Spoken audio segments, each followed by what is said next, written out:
Hey gang, welcome to Big Brother and the Hodling Company. It's a podcast about music and Web3 trying to fend off Big Brother. I'm McKeegan Voice. Today I spoke with Dave Curry, also known as Black Dave, who's a musician, producer, rapper, visual artist, anime, and streetwear aficionado, as well as a Web3 pioneer who continues to push the bounds of what artists can do in that still nascent sandbox of music meets the blockchain. One of Curry's latest experiments was launching the Black Dave token, which is an investment in his ideas, and is very explicit that it's not a guarantee and there's no financial return. It's about ideas, which is a refreshingly honest take in what's becoming a very financialized approach to music in Web3.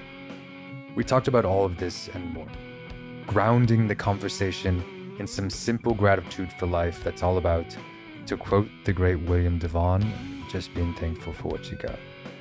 Hope you all enjoyed the conversation. Here we go. Hey Dave, great to have you here. Hey man, how are you? I'm hanging in. How you doing? I like to say every day alive is a blessing, so I'm good. Good. I agree with that. Might as well wake up in the morning and be grateful that we woke up at all.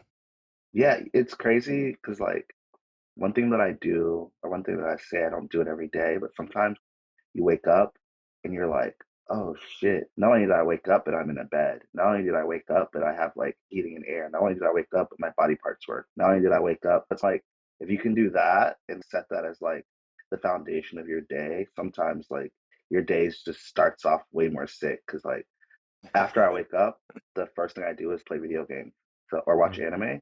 And mm, it's imagine waking up and not having electricity, or waking up and not having a PlayStation or whatever. So that's totally. that's the vibe. I think that's a really healthy way to do it. It's a good way not to take what we have for granted. From a small, yeah, I do that kind of reverse. I do it before I go to bed sometimes, but I should do it in the morning. And just anything that comes to mind that's around me. Thanks for this floor. Thanks for this cushion. Thanks for this chair. Thanks for this glass of water. None of these things are guaranteed. So I'm happy that I have them. Yeah, for sure. I'm not even like a super spiritual dude. I just want to make sure that life is worth living, and sometimes you just gotta recognize the small things. And I realize those are a lot of the things, especially American stuff, is just, oh, like all the things I take for granted are like the craziest things to people in certain places. So I should appreciate it. Absolutely. I think that's a great mindset. And I feel like a good intention for the beginning of this podcast episode. Yeah, man. I'm Great. with it. I'm grateful that you're here. Dude, I'm so pumped to chat with you again. So this is like wonderful. Cool. Yeah, let's Me get it. too. I always like to start at the beginning and dive a bit into your background, where you grew up, and especially hear about when your relationship began with music. Yeah, I'm born Charleston, South Carolina. I live like in a town, like you know how like cities have towns, but if you're not from the state, then you just name the city. Yeah, yeah, So yeah. I'm from a place technically called Mount Pleasant, but is in Charleston. And I lived there until probably the middle of elementary school. I moved to Jacksonville, Florida, moved back to Charleston and did that a bunch of times. And where I'm from is like the rich part of town now. I think back then it was like becoming that, but Mm, wasn't fully built out. So it was like where I lived was just surrounded by trees. Like there weren't that many people around. You knew everybody who lived there, mm, stuff like that. And I started playing music in high school. I was playing bass in like punk and hardcore bands. And then I think once I graduated high school, I got into music production, started making beats for this hardcore band I was in. It's like electronic hardcore. It was like me and one of my friends, and I would produce like all the drums and all the sounds and stuff. And when the band first started, it was like me and this kid who played piano. He like played jazz piano and he was sick. And so we would make these like electronic, like jazzy rap songs. mm. And then it became like a rock band after that. He like I don't even remember what happened to my friend, but he wasn't really in the band like that. And then I got with this kid who plays guitar and sings, and I started doing screaming vocals for the band. And so then we did it like that. And then after that, I think I joined more heavy bands, got into rap music like formally, I think, or I started making rap music, I should say, formally, probably like 2013 ish. I started DJing at the same time. So my friends, we all had like clothing brands, we all had blogs, we all were like doing that. And so none of us knew how to DJ. And I learned how to DJ from one of my homies. And so we started throwing parties. When we started finding like more DJs, we like were throwing shows like for our clothing brands and stuff. And around that time I started rapping and producing as well. And that was like the inception of Black Dave, the rapper. But I was just making music for fun for a really long time. And I would say like end of 2019, I quit my job. I worked at Marshall's, like in the stock room. I like ran the stock room. I was pretty bad at it, but I was like a good dude. And so they would, it's kind of one of those things where everybody knew I was like so trash at like my job because it was like we would get trucks like 5 days a week, and then like during the Christmas holidays we would get trucks 7 days a week, and so my job was pretty much come in, like unload the truck and organize everything to go out on the sales floor every day. That was my job. I was just so slow at it compared to everybody else, but I knew how to do everything. But anyway, I quit. And when I quit, it was like I'm quitting my job to make it as a creative person. So 2020 comes around, pandemic starts. And at the end of 2019 and 2020, I said, okay, I'm gonna focus on the internet. I'm gonna try to be like someone who does it on the internet. And so I started making a ton of music. I opened up a beats, like I have beats for sale today. I was making like 3 song EPs every month. And then at the end of that year, I discovered NFTs. And since getting into that, I have been really focused on that. And I haven't really been looking back since. So that's like the long version in short sentences. Cool. Cool. Thank you for sharing. So, yeah, I'm curious to go back to that moment when the pandemic struck and you decided to embrace the internet as this means, this vehicle for your creativity. What was your introduction to Web3 or NFTs, whatever it was, that first thing that you saw that was like, okay, this could be a vehicle for my creativity to build community, earn money, whatever it was? So my NFT story kind of starts like early 2020. One of my friends was like really big into Nifty Gateway, and he was like a trader on there. He had a really sick job. He still has a sick job, but he has a different sick job now.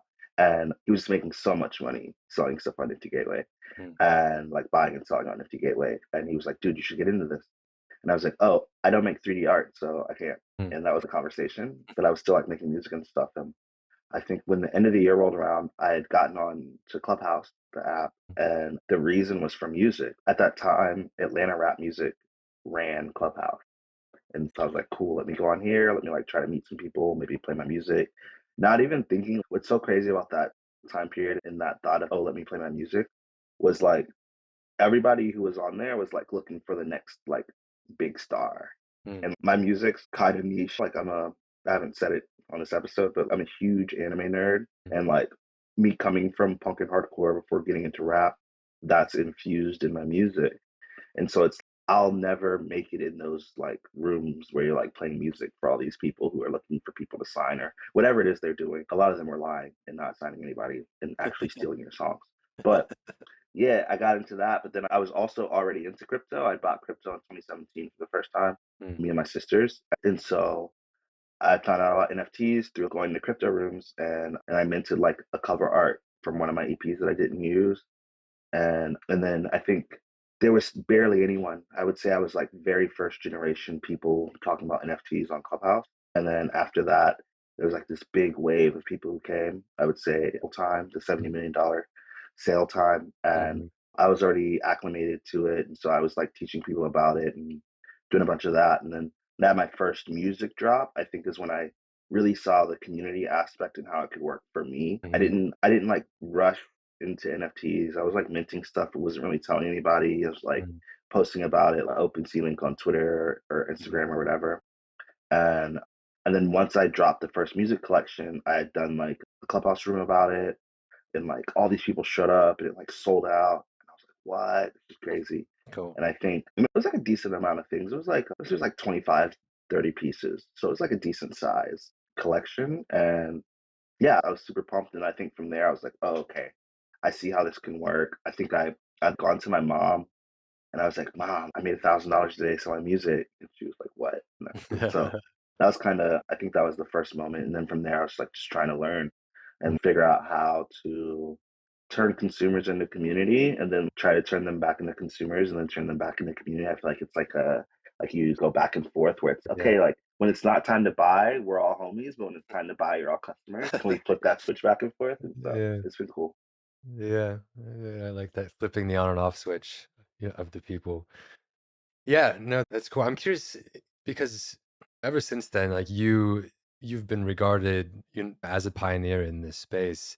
And I think a lot of people have looked up to you and the way that you have experimented with this new technology and this new ecosystem when they think about what it means to be in this space. I'm curious, as you were learning and spending time cultivating your own knowledge base of this, like what were some of the examples that you were looking at? Who were the people that were doing? What were the examples? What were you diving into to really make sure that you understood like what it was you were building and feel confident in it? What was interesting was I feel like a lot of things that I do, like people weren't doing before I was doing.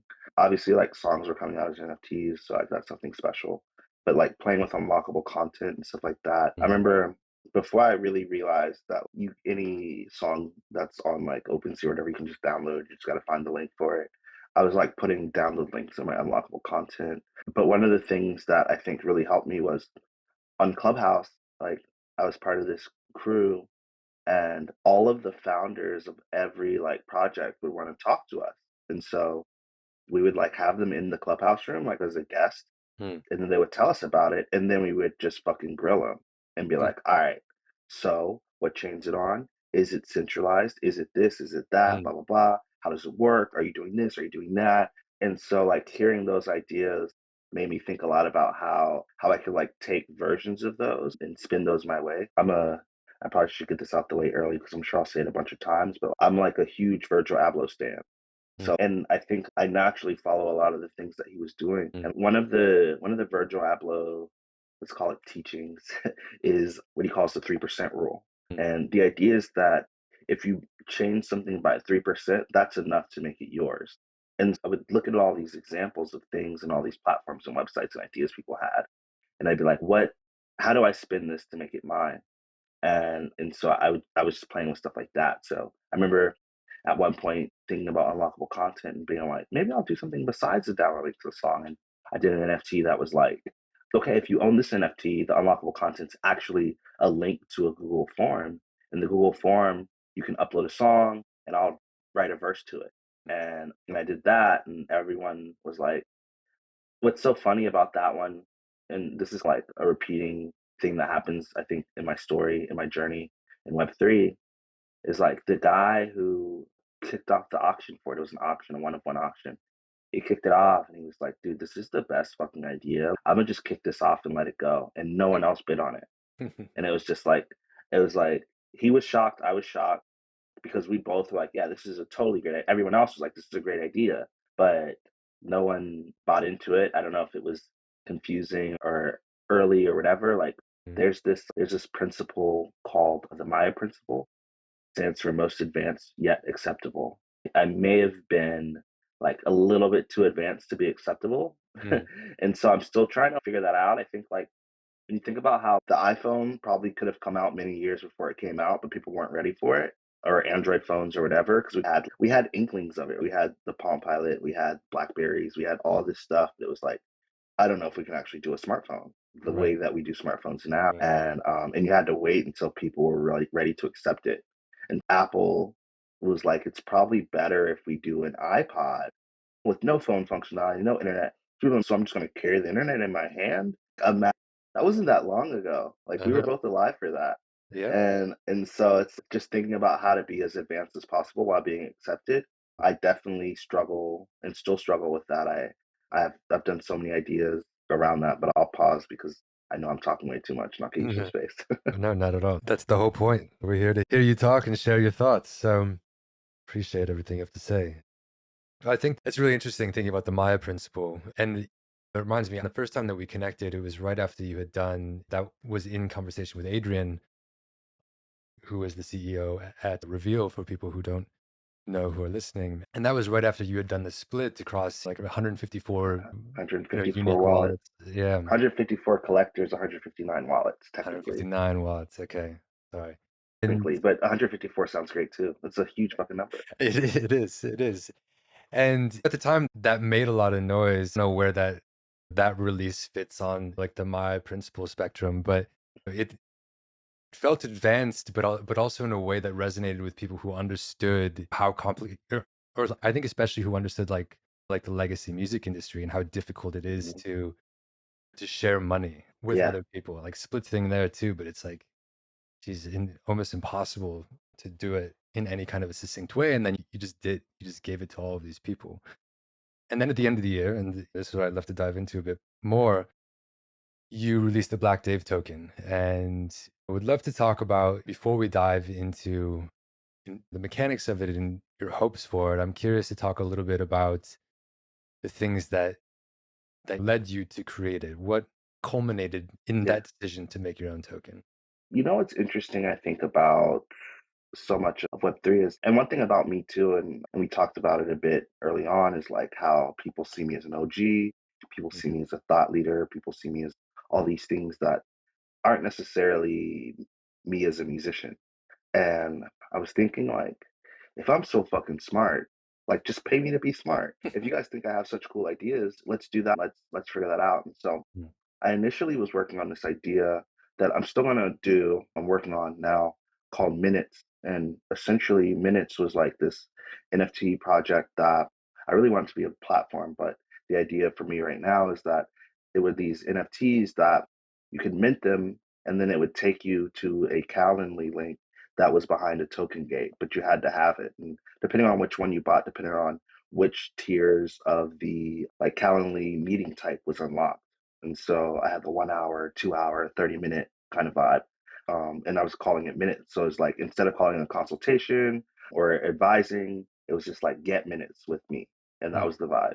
Talk about whatever. And because I wasn't so much in the consultations, I'm still not. I was doing way too much free talking in my past. And so I was trying to mhm, find ways to do that. On the other side of that, I had, I guess what happened was Cooper Turley, who's like a huge investor, music NFT advocate, had started this thing called Coop Records, which was like his Web3 music tech investment like company vibe. And one aspect of it was this idea of investing in artists directly through what he was calling like an artist seed round, which like mhm, you would evaluate an artist the same way you would evaluate a company when it went public. And then he would throw in an amount of money for a percentage of the company, essentially, mhm, percentage of sales, really. His ideal thing that he was talking about at the time was like trade $50,000. It's like 5% of whatever it is. And he would help you with like your business structure and teach you all the things he knows about like navigating Web3 and then the traditional music side as well. Um, he'd come into this community that I'm in called Water and Music, which is like a music research DAO. I feel like I'm like having to name and explain like so many things, but hope everyone's keeping up.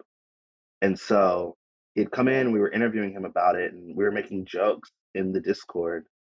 Like I was like, fuck it, I'll just make a token and it's one USDC and there are 250,000 of them. And everyone was like, oh, win Black Dave token. And like it mhm, became a joke. And then I had posted a meme on Twitter that was like supposed to be like the first slide of a deck that said Black Dave token, your money, my ideas.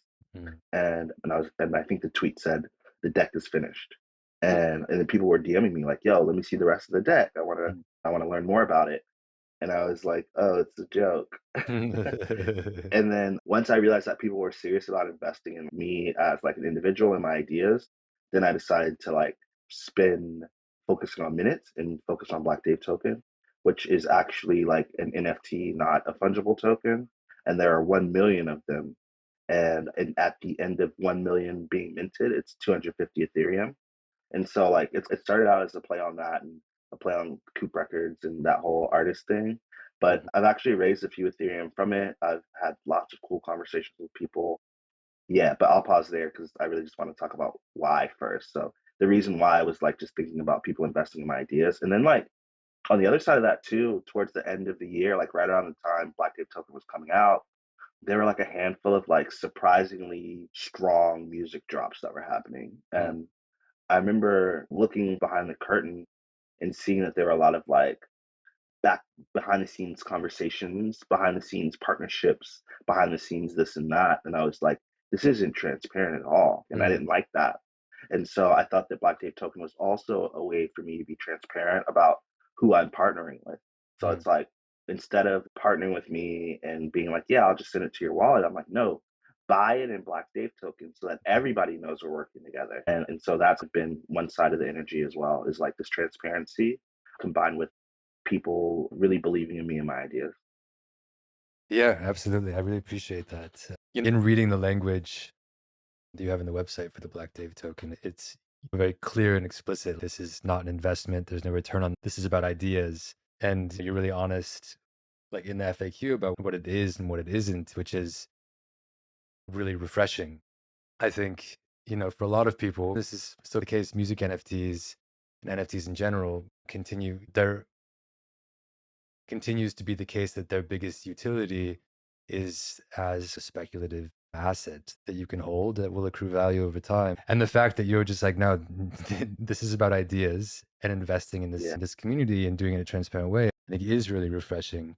And then what I thought was really cool is you listed some of the ideas of how the money raised through this be used. And I'd love to talk about that. I'd love to talk about those ideas. But before we do that, just to riff on what you were talking about, having conversations with people, having free conversations. At the end of the FAQ, one of the things that you do is offer your time to people who have additional questions about what this is. And I'm curious, since you posted that, like how many people have signed up to have conversations with you, and like how have those conversations been? So two people signed up with the link. Mm. Neither of them showed up. But I've had people DM me and then I've hopped on a Mm, few calls. okay. Recently, I dropped a song with this DAO, this music collection DAO, more like music media DAO vibe called Noise. And what happened was one of my biggest Black Dave token holders had hit up the DAO and said, hey, you guys should look into this. This is really interesting. He's a musician, blah, blah, blah. And then I ended up in a meeting with the DAO and I was explaining the token, explaining they were thinking about how does value come back to us? If I'm buying this, what does that mean for us? And I'm like, I don't want you to think that there's a secondary value of this token. I don't want you to think that there's utility attached to this token, but I'm down to fuck with you and do some stuff together, work on some stuff or whatever. And that sort of turned into me dropping through them on Sound a couple weeks ago. I dropped a song with them. They did some editorial content. Super sick. Super is like the best written piece about me so far. And I love that. And one of the guys from the DAO is now one of my top 10 Black Dave token holders. And so it's cool because what happened is even on the call, he was like buying tokens on the call. But what happened was my bulk buy button had broken like right before the call. And so he was clicking one by one to buy them. He bought like 500 Wow. and he was clicking one by one while I was like talking about the token to buy them. Super sick, super cool. I feel like this gives people an opportunity to really like put their money where their mouths are. Mm, And and I feel like too, I was talking about this earlier today. So much of what we as music artists are selling in NFTs and as artists in general is, especially up and coming artists, is this belief that we'll be somebody, right? mm, Okay, cool. If you get in on this, when I'm Drake, this is going to be worth money. That's pretty much what everyone says, right? That's how everyone tries to sell their NFTs when they're an up and coming artist. right. And so for me, I was thinking like, yeah, when I'm Drake, my NFTs will be worth a lot. But I'll never be Drake if I don't have the mental space to make good stuff. Mm, And so Black Dave Token really lifted a bunch of that burden for me. And then I think a lot of the conversations have been like that. How can this drive value back? I have a drop coming soon with this platform called Meta Label. I don't know if I'm allowed to say that 'cause it's not set in stone, but here we are talking about things that aren't set in stone. And one of the founders is the co-founder of Kickstarter. He started Kickstarter. And we're talking, I love the idea of Black Dave tokens. So I really want to hop on a call with you. And it's like looking at how that provided me with opportunities to talk to people that I may have never talked to has mhm. been really interesting.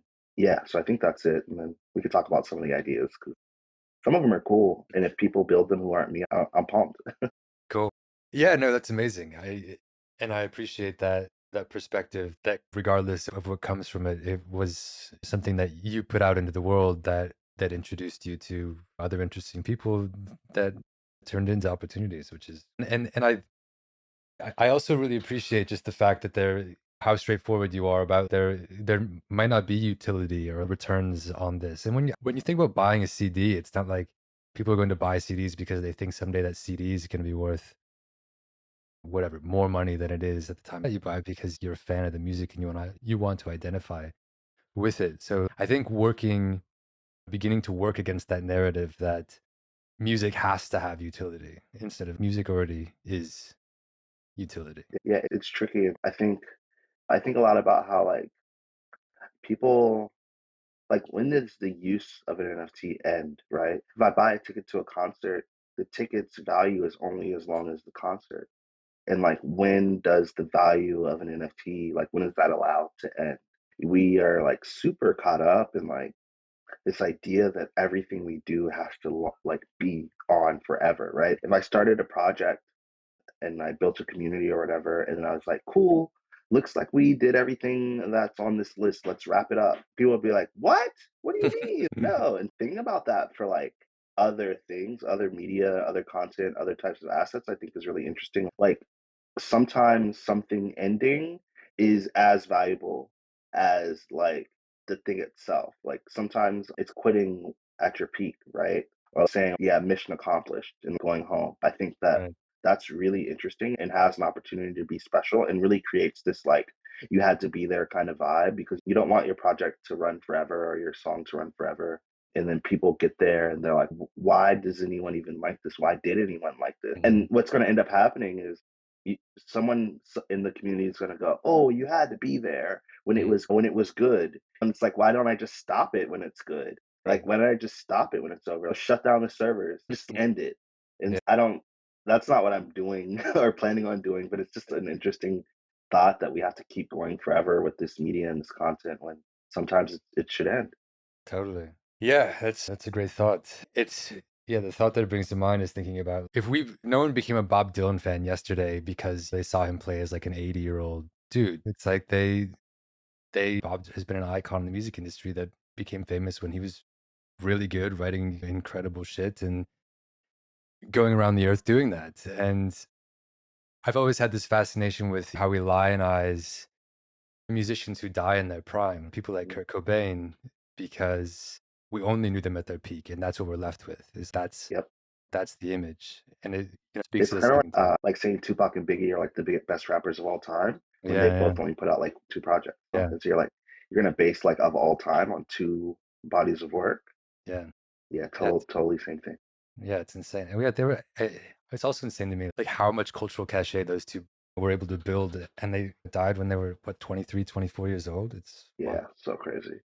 But anyways, getting back to Token and some of your ideas with it, I wanted to talk about some of the ideas you have around curation, if you're down to explore, because you mentioned that as Yeah, one of the topics. That yeah. was my idea. So I'm actually this is one of the ideas I think is I'm gonna work on the soonest is around curation. But maybe I'll talk about it a little bit more broadly and then talk about this specific idea that I want to make. So, like, when I look at curation, especially around music and art, I think about it in three different ways. I think that there's like a public curation, Mm, where everyone has an opinion.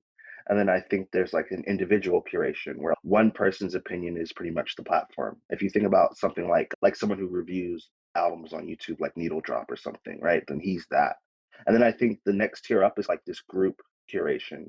I think a lot about like blogs and stuff like that, where it's like a group of people who we say have taste are the ones who make these decisions. And mm, then on that public side, I think a lot about like Amazon reviews, right? It's like mm, anybody can write a review for this. And I think that like these three like all working in tandem creates this like efficient curation system. So the thing that I'm looking to build, I think first is the public side. I feel like building the individual and let's say collective based side mm, is you can do that right now. But there aren't a lot of ways to publicly talk about what you like and dislike, whether that's going to a collection, let's say you want to go to one of my songs on Sound and say, oh yeah, I like this song, 5 stars. Or, Mm, "Oh, yeah, I like this song, but why does he scream 3 stars?" Or, mm, "Oh, this song is actually terrible, 1 star." And everyone can do that, and then you can go to this website and look up an NFT and see what people say about it, and whether that's through comments or that's through ratings, and so I'm pretty much building what I say Yelp for NFTs, where the public can go to these collections, go to these individual works, and say, I love this work. mm, This is not their strongest work. This is their strongest work. This is a copycat of this mm, is not unique at all. This is super unique. This is underappreciated, and allow the people to decide. I think that's going to be like a really interesting thing, especially if I can build up the network effects for it where everyone wants to use it.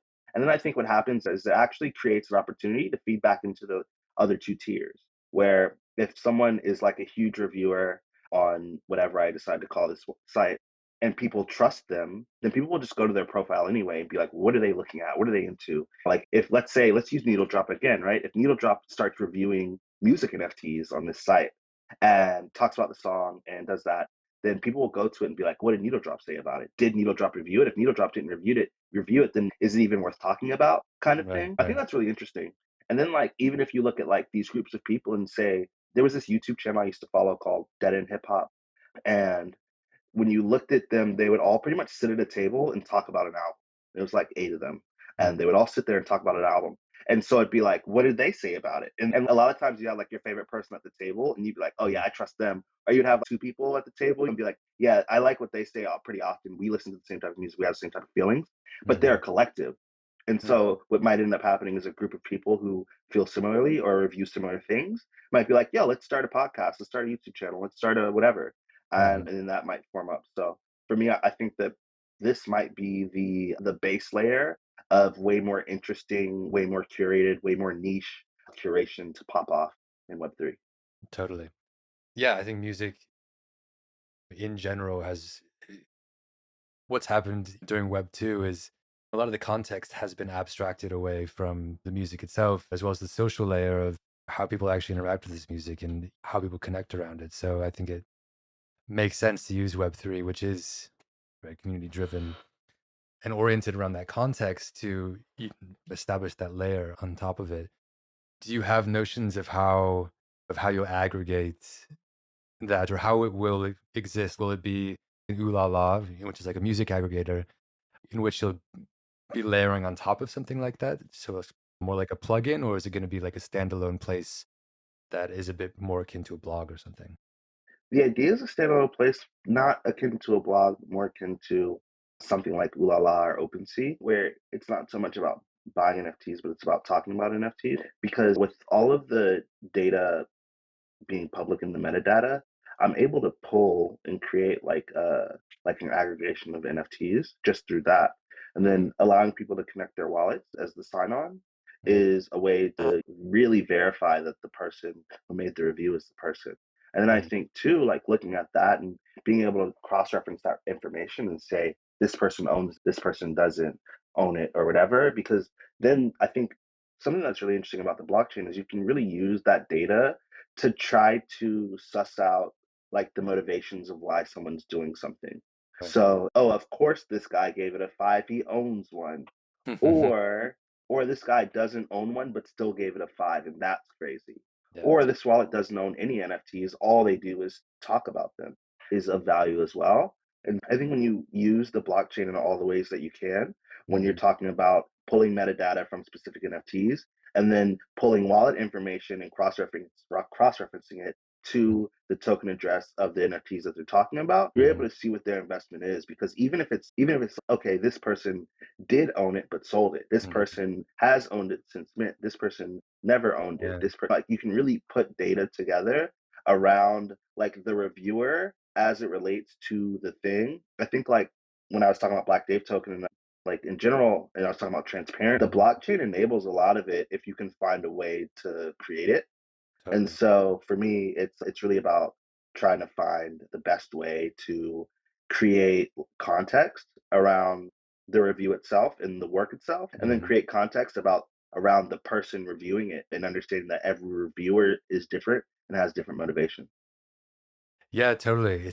Yeah, that's a really interesting mechanic. It makes it much more difficult to hide behind whatever you're writing. It's like people can Mhm. literally see how or if you have connected with this music. I also really like it because one of the points of frustration for that I have had as a music journalist is that so much of the conversation around Web3 music is about the mechanics of how people are using the NFTs, and not that much time is be given to the music itself. It's like, what are people creating? What is this music is like? What is the analog in the Web 2 world? Like, people are making music. Let's talk about what that is, what it looks like. And I think so far has been missing from the space. Yeah, you know what's interesting too about that, thinking about the use case of NFTs, and I'm a big utility guy in general, but when I was thinking about the whole review system, I was thinking about that. Okay, cool. Should I like categorize it and be like, out of five, what do you think about the utility? Out of five, what do you think about the work itself? Out of five, what do you think about the value? Blah blah blah. Or just do a straight up like rating and allow people to talk about it more broadly. I don't have an answer for that yet, but Mm. just thinking about that is so true because do I want it to be strictly about the art, or do you believe that NFTs are a marriage of art and technology? And Mm. so it should be about the tech. Mm. And one of the things I think that's going to end up happening along this journey is I'm going to have to take a stance on one side and say, no, this is about art. Or I'm going to have to say, this is about art and tech. So we do consider tech in our rating system. And Mm. maybe it's just utility, right? Maybe that's the only tech based thing. And so, yeah, I've just been trying to break down like the way that we want the ratings to work in specific. I think it's going to be something that grows through experience, and hopefully I can get it right as early as possible. Yeah, that's always the hope. Yeah, I don't know if um, it's that easy, but I mean, you could always hope. Hope yeah, isn't easy. exactly. Just hope. One idea that I just want to throw, just because like I'm pumped about this specific idea.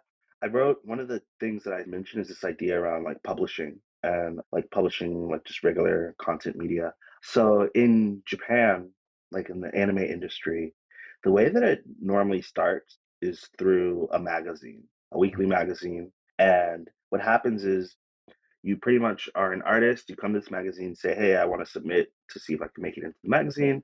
They link you with an editor who then helps you make it more palatable, and then you put it in. And what happens is each week, subscribers of the magazine vote on what they like the best, and pretty much like the ones that do well continue, and the ones that don't have to sunset and maybe move on to their next thing or whatever it might be. This idea that you can use the people as this metric for whether like something published should continue or not is really sick. I think also once you do that, once it becomes really popular inside of the magazine, then you have an opportunity to create a standalone comic book. You have an opportunity to create an anime. You have an opportunity to create figures, et cetera, et cetera. One thing that's interesting, I think, or different about the American comic book industry versus the manga industry is that we make the comics first. Mm. And a lot of times the properties are owned by someone else. Mm. And with anime and manga, the writer owns the property. We're just the distributor of it. And Mm. so I've been trying to think about the different ways that you can create these subscription models around like publishing and content creation, content generation, and then take the content that you guys like and turn that into bigger media. Because I know because it's a signal. I don't want to say I know because it's a signal that everyone supports it. And that's one of the ideas I'm really pumped about is 3%ing the publishing industry of Japan and seeing how I can turn it into a Web3 thing. Nice. 3%ing the published industry of Japan. I love that. Do you have a sense of how that would translate to Web3? What a product might look like? Is it music related? How might that exist? So I'm thinking about it really from a comics standpoint, from a Mm. story standpoint, continuing down the path of things that are popular in Japan that aren't popular in America. There was this thing called cell phone novels. And essentially you would write like these 100-word chapters and you would write them like once a week or once like whatever cadence you wanted. And they were these evolving stories that people could subscribe into and out of whenever. And so thinking about like long form written content, long form drawn content like comic books and novels, graphic novels, etc. Really, I think gives you the opportunity to play into that. I think on the music front, it's a little bit more tricky. I would hate to like lock people into this weekly magazine vibe, but I was talking to somebody about it recently and they were into it. They were like, no, like, I think you should curate some music put it out in the magazine, and then allow people to vote on the songs they like the best, and then bring those people back and have Hmm. them do another one. And then maybe if people love those artists, then that's a signal to the artist that it might be time for an album. That's a Right. signal to the artist that it might be time for something else. I think what'll end up happening there is that you'll look at people who make money from music artists, such as labels. They'll be people who are reading the zine or listening to the zine and saying, okay, cool, there's an opportunity here for me to sign this person to a record deal. So let Right. me go ahead and do that. Or there's an opportunity, if you think about like Hype Machine and how Hype Machine probably got a lot of artists signed, or how Hmm. SoundCloud probably got a lot of artists signed, then it would be like a similar vibe. But I definitely initially was thinking about it through a comics lens. I think there are a lot of people who want to tell stories visually who don't have the proper outlets for it. And so that's what I was thinking. But once people start talking to me about these other sorts of methods, maybe it's better to think about it as like maybe a protocol that other people can build these niche topics and genres around, where that actually becomes that middle curation layer, the collective curation layer, which it wasn't initially thought of as like a curatorial thing, but that's actually quite possible. I love that. Cool. I hope that happens too. I have so many ideas, dude. But it's like with Black Dave Token, it's I wouldn't have been able to just think and write and open up a Notion doc and just have like little conversations with people if I had to Right. clock into work every day, right? And Totally. if I had to chase selling NFTs, because selling NFTs is really a rat race. You're running, trying to sell. But I've been able to use some of the Black Dave Token funds to just chill out a little bit and say, I don't Mhm. need to mint an NFT right now. I don't need to chase a sale right now. I can think about things outside of a song. Right. And so that's been so exciting for me. Yeah, totally. I was chatting with somebody actually, no, it was part of the Water and Music Academy thing on global music rights. Someone was saying that, Web3 is kind of building within the creator economy. When you think about music NFTs and such, you have to be really careful not to create the gig economy. And that kind of at its worst, that's what happens. Then artists can't really be artists anymore. They are just, they have to churn out content for people. And so, yeah, the fact that you can do that is you're living the dream of what Web3 you can potentially be. You Yeah, can. for sure. And it's I didn't even think about it like that, where like you're really a lot of us are pretty much just like the gig economy where we're like the next sale is the next bill pay, the Right. next drop is the next rent. And yeah, I'm super grateful, like we were saying at the beginning. Mm. I'm super like I just to be able to do this is such a moment, and so much of what I aspire to be is somebody who can like help push people who have ideas to the front. The same way that the Black Dave Token site says this is about ideas. Something that I say a lot is I just want good ideas to win, which is Right. why I've spent so much time talking to people for free, which is Hmm. why I've spent so much time like telling people what I was thinking when I did stuff or Hmm. talking about ideas like we are now, is because I don't care who makes the idea as long as the idea is good. Right. And if the good ideas can win, then hopefully the world becomes a better place. Hopefully people remember that I'm the one who helped them with the Mhm. idea and I can get some sort of benefit from it. But even if not, I think good ideas entering the world allows better ideas to continue to enter the world. So I'm cool either way. Totally. Oh, it's a really kind, altruistic way to think about your ideas. A very end of the public domain, and then see what happens. Yeah, I hope more people ascribe to that methodology. And I wanted to also chat it with you because I know last time we talked, you had this really great line of going from Open C to MSG with that meaning Madison Square Garden for those who don't know. And we talked about how a lot of Web3 artists have aspirations that don't really extend, outside of the internet. Yeah.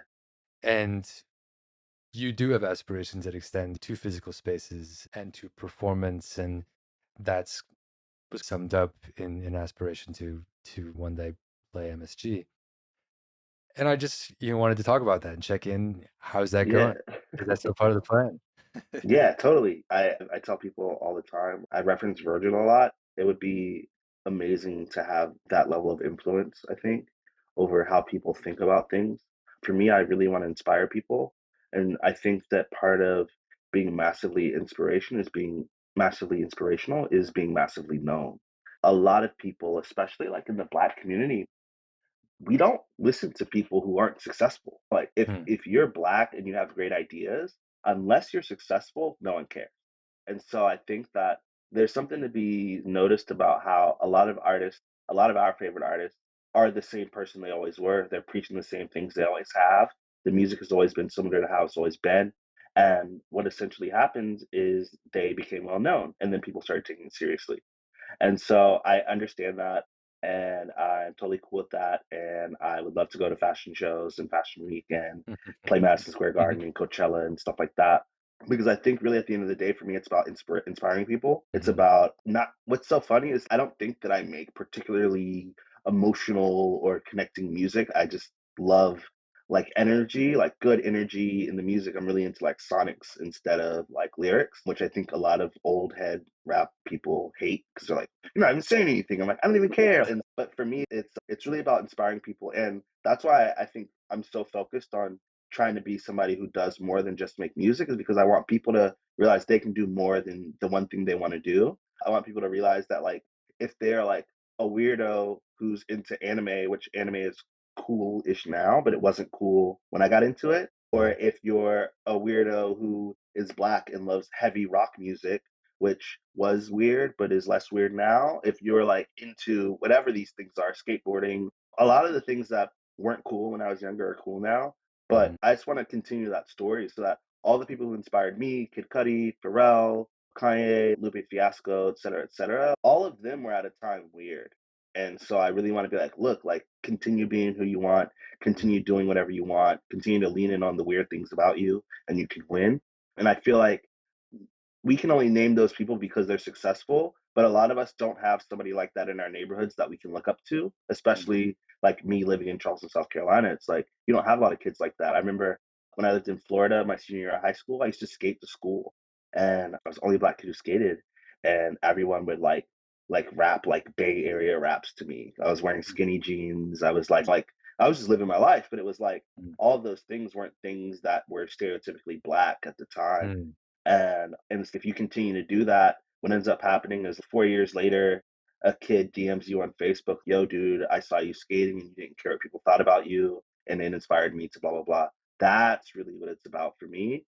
yeah. And the bigger stage I have to put that on, the happier I am. Cool. Yeah, that's really beautiful and seems a good thing to end on, honestly. And yeah, let's just leave that there. And I love it. but I do have one more question for you, and it's one I ask everybody. And this will be an interesting experiment for this question because I've asked you before and you've answered before. If you're going to a desert island, you get to bring 3 albums with you. What are they? I want to see if they're the same as what you said before. Thursday full collapse. Uh, Childish Gambino because the internet. I think the third one might be Wu Tang Forever. I know it's a double disc, so I'll take disc two in specific if I have to pick one. Nice, nice. You can take both. Cool. Two of them were the same. You also had the Changing of Times by Under Oath the first time I asked Oh, you. classic. Oh, that's a classic. No, you Yeah. know what it is? I've been watching the Wu Tang TV show on Hulu, and Nice. so I've been so into Wu Tang lately. Oh God, Changing of Times, classic. But There's but so many classics. yeah, that's the point, and that's why I felt an interesting experiment because it's one of those impossible questions that's more of speaks to the moment of what you're imbibing right now. Than For you can't pick just 3 albums. Yeah, it's I would need probably. I think if I took seven, I might be able to pick the same albums every time. Okay. I know that feels crazy, but yeah, I think seven might be my number. Okay. What would the other 3 be if we include the Under Oath and the Wu Tang? So if it's the Under Oath, the Wu Tang, Childish Gambino, Thursday, what would it be? I just feel like I could get to it. The first ASAP Rocky tape, what's Mm. that? Live Love ASAP. I love that album so much. ASAP Rocky is one of my favorite people, and I don't even love his music past that album. I just love him so much. And I think 808s and Heartbreaks by Kanye West Mm. is one of my absolute favorite albums. I don't know, something about it. I think it was like a timing thing. I'd probably go with Daft Punk's. Oh God, what's the name of the album? The latest one that has like the couple of Pharrell records on it. Why can't I think of Oh, the name? oh yeah. Random Um, Access Memories.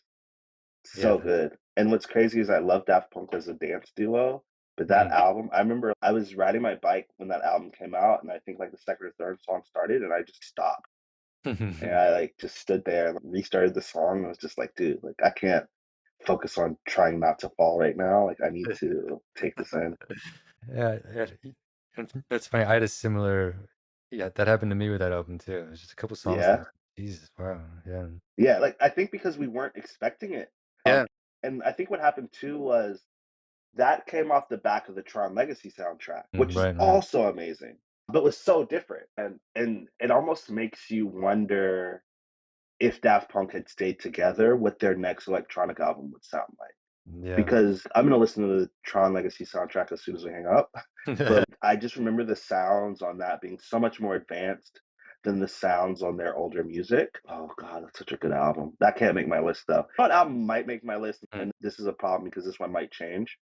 The Memoirs of a Geisha soundtrack is one of my favorite movie soundtracks. One of my favorite movies. okay. Yo-Yo Ma plays like all through it, like Yeah. cellist. Such a sick. Oh, cool. I Done don't by know. John Williams.